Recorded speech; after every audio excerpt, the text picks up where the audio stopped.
L'autre question, puisque l'âge de l'église est terminé et on a été plongé dans l'obscurité, que l'église a été appelée, nous sommes déjà dans la période de la tribulation.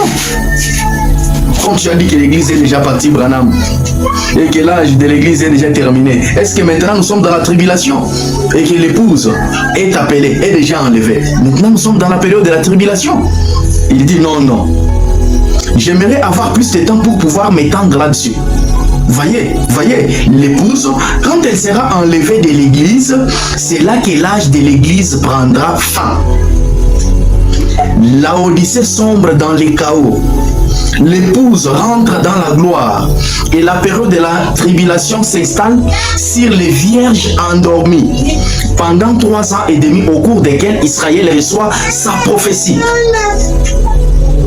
Ensuite, la tribulation s'installe sur Israël. Ensuite, le combat d'Armageddon qui détruit toutes choses. Puis l'époux revient avec l'épouse pour 1000 ans. Les règnes du millénium. Après cela vient le jugement du trône blanc. Après cela viennent les nouveaux cieux et la nouvelle terre et la nouvelle ville qui descend du ciel d'auprès de Dieu. L'éternité et le temps se fusionnent. Amen. On a posé la question à Frère Branham, c'est question 392. La question a été, est-ce que Frère Branham, quand tu dis que l'âge de l'église est terminé, et l'église a été plongée dans l'obscurité, donc on parle de la fausse église, des vierges endormies, et que l'épouse a déjà été enlevée, nous sommes déjà dans la période de la tribulation. Frère Branham dit non et non, je dois avoir beaucoup de temps là-dessus. La réponse que Frère Branham donne est que la première des choses qui se passe, l'épouse, quand il sera enlevé de l'église, c'est là que l'église sombre dans les chaos.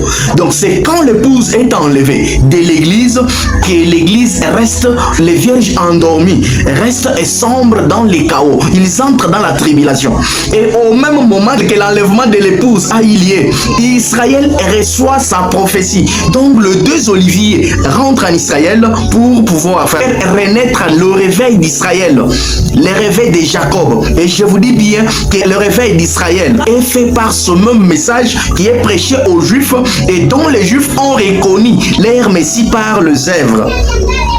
Amen. Et il dit, et après ça, l'épouse revient avec l'époux pour régner pendant 1000 ans. Et après 1000 ans, il y a maintenant le jugement du trône blanc. Là, on juge maintenant les vierges endormies. Je crois que vous avez bien compris. Là, on juge les vierges folles. Et après le jugement des vierges folles, c'est là maintenant que la nouvelle terre et nouveaux cieux qui s'installent, qui viennent. Donc, qui sont les âmes qui sont rachetées, qui sont sauvées. Hein? Et après ça, la nouvelle Jérusalem qui descend des cieux vient s'installer sur une nouvelle terre. Et là, Dieu sera avec son peuple et son peuple avec son Dieu. Que Dieu vous bénisse.